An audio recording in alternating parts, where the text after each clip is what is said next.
डरपोक सास बहू। जिगर और बलराज अपने अपने ऑफिस के लिए निकल जाते हैं, जिसके बाद तान्या और उसकी सास घर के काम में बिजी हो जाती हैं।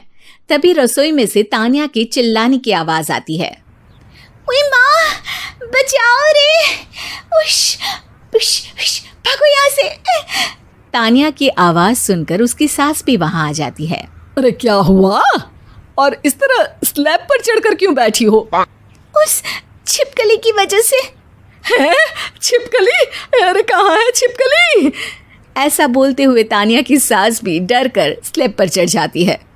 अरे जब इन छिपकलियों को घूमने के लिए हमने दीवार और छत दी है, फिर ये हमारे घूमने की जगह पर क्यों उतर आती है?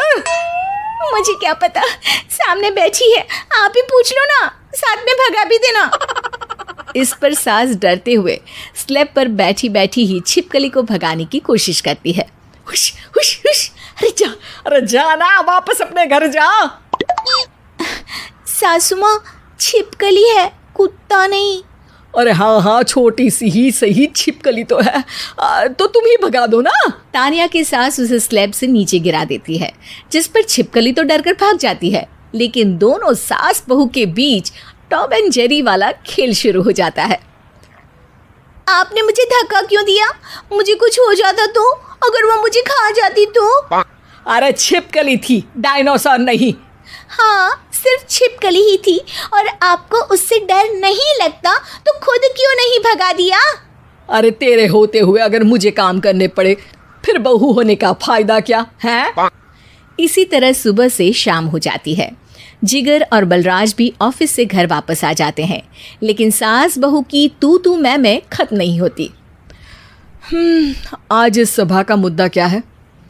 मम्मी ने मुझे छिपकली के सामने फेंक दिया। अरे वाह मेरे डरपोक, मुझ पर 30 साल से शेरनी जैसे हुक्म चला रही हो और एक छिपकली से डर गई। इस पर दोनों बाप बेटे हंसने लगते हैं, जिसे देखकर सास बहू एक दूसरे की शक्ल देखते हुए अब अपनी लड़ाई भूलकर उनसे लड़ना शुरू कर देती हैं। अरे आप ना ज्यादा बत्तीसी ना दिखाओ, नहीं तो शेरनी के एक पंजे से 32 के 32 दांत बाहर निकल आएंगे। अपनी माँ की इस बात पर अब जिगर अपने पापा को देखकर हंसने लगता है। अरे क्यों पापा, आ गया स्वाद? अभी आपको भी आएगा स्वाद। इस पर घर में सास बहू ड्रामा बंद होकर पति पत्नी नौटंकी शुरू हो जाती है, जिस पर तान्या से कहा सुनी के बीच जिगर अचानक चिल्लाते हुए कहने लगता है। कॉकरोच, इतना बड़ा कॉकरोच! हे भगवान, अब हमें इससे कौन बचाएगा? कॉकरोच का नाम सुनते ही दोनों सास बहू सारी लड़ाई भूलकर फुदक से कूदकर पास रखे सोफे पर चढ़ जाती हैं। अरे कहाँ है, अरे कहाँ है कमबख्त? अरे उसे भगाने की जगह अनाउंसमेंट तो ऐसे कर रहा है जैसे 12:40 की आखिरी लोकल है, छूटनी नहीं चाहिए। अरे भलाई का तो ज़माना ही नहीं है। ठीक है भाई, अब मैं आपको बिल्कुल भी नहीं बताऊंगा कि आपके पीछे भी एक बहुत बड़ा कॉकरोच बैठा है। जिगर की बात पर एक बार फिर दोनों डर से उछल जाती हैं, जिसके बाद जिगर और बलराज इसी तरह कभी कॉकरोच तो कभी छिपकली का नाम लेकर उन्हें परेशान करते रहते हैं। अगली सुबह ये दोनों हमारे डर का ऐसे मजाक बना रहे थे जैसे खुद कभी किसी चीज़ से ना डरते हो। ये जिगर ना बचपन में तो चींटी से भी डर जाता था। पर मम्मी, उन्हें डराने के लिए मैं चींटी तो नहीं पकड़ सकती। अरे पागल औरत, इतना बड़ा होकर क्या वो चींटी से डरेगा? मतलब हमें बदला लेने के लिए कुछ अलग सोचना पड़ेगा। अरे वाह, क्या ब्रांड न्यू न्यूज़ दी है। सोचो अब। दोनों बहुत देर तक जिगर और बलराज को डराने के लिए अलग अलग तरीके सोचती हैं, पर किसी भी अंजाम तक नहीं पहुंच पाती, जिस पर तान्या की सास उससे कहती है। हम उन्हें नहीं डरा सकते, पर अपना डर तो ख़त्म कर ही सकते हैं ना। अगर हमारा डर ख़त्म हो जाएगा तो फिर वो अपने मज़े के लिए किसे डराएंगे और इसी तरह उनका पचका हो जाएगा। हाँ, नाइस आइडिया, पर मुझे इससे डर क्यों लग रहा है? सास की बातों से डरते हुए भी वो दोनों अपने डर को ख़त्म करने के मिशन पर लग जाती है, जिसमें पहला कॉकरोच सामने आते ही वो डर कर भाग जाती है। हमसे ना हो पाई मम्मी, इससे आप ही निपटो ना। अरे क्या आप निपटो, साथ चल, नहीं तो तेरे ऊपर ना छिपकली गिरा दूंगी। हाँ बस हाँ, पहले छिपकली पकड़ कर तो दिखाओ।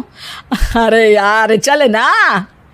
इस पर दोनों भगवान का नाम लेते हुए एक वाइपर लेकर कॉकरोच के पास जाकर डरते डराते उसे भगा देती हैं, जिसके बाद उनमें थोड़ी हिम्मत आती है और वो दिन ब दिन एक एक कर अपने हर डर पर काबू पाने लगती हैं। कुछ हफ्तों बाद, वाह मम्मी, आइडिया तो मस्त था। अब कॉकरोच हो या उसका बाप, मैं किसी से नहीं डरती। अरे शाबाश। और मैं छिपकली हो या उसका पूरा गैंग, सबके छक्के छुड़ा दूंगी। पर मम्मी जी, उससे पहले किसी को सबक सिखाना है। उसी रात जब बलराज और जिगर टीवी देख रहे होते हैं तो दोनों सास बहू प्लान बनाकर छुपके से उन पर नकली छिपकली और कॉकरोच फेंक देती हैं, जिसे देखते ही वो दोनों अपनी जगह से उछल खड़े होते हैं। अरे ओए माँ, छी ये छिपकली कहाँ से आ गई? ओह, अब इस कॉकरोच को मेरे ऊपर से हटाओ ना। अरे क्यों बेटे, कैसे माँ याद आ गई? जब माँ को डर लग रहा था तब तो बहुत खिल्ली उड़ा रहे थे। ससुर जी, कॉकरोच से तो हम जैसे डरपोक डरते हैं, फिर आज आपको क्या हुआ? दोनों हंसने लगती है, जिससे जिगर और बलराज को भी उनकी गलती का एहसास होता है।